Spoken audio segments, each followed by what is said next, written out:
Mag-Facebook tayo guys habang nanonood tayo sa YouTube. Ito pag nasa taas, ito yung aking Facebook. Then ito po nasa baba, ito naman yung sa YouTube. Play natin itong isang video ko dito sa YouTube. Habang nag-Facebook tayo, pwede tayo mag-YouTube sabay. Hello guys, good morning. Paano mag-enable ng split screen sa ating cellphone? Ito po yung pwede tayong mag-multitask gamit po ang ating cellphone. Pwede tayo mag-YouTube habang nag-Facebook or YouTube habang nag-Messenger. Pwede po natin yung gawin guys. Kahit po anong application, pwede po natin yun guys pagsabayin. Ganito na po ang gagawin natin para ma-enable natin ang ating split screen sa ating phone.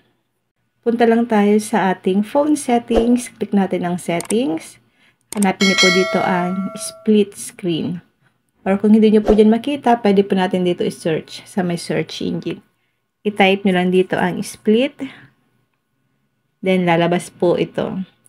Click natin ang swipe up with 3 fingers to view. Meron po siyang instruction kung paano po mag-split ng phone. Using our 3 fingers, i-swipe natin siya pataas. Kailangan po naka-turn on ito kasi kapag naka-turn off ito, hindi po kayo makakapag-split screen sa inyong phone. I-turn on lang natin ito. Then, back tayo. Punta lang tayo sa ating Facebook.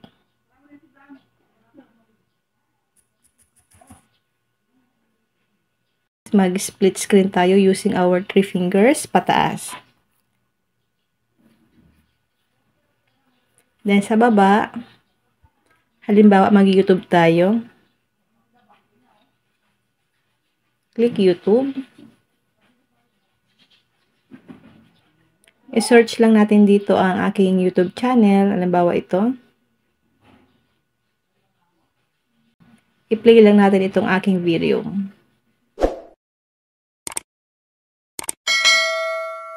Pinost ko na po kasi baka ma-copyright ako. Back natin.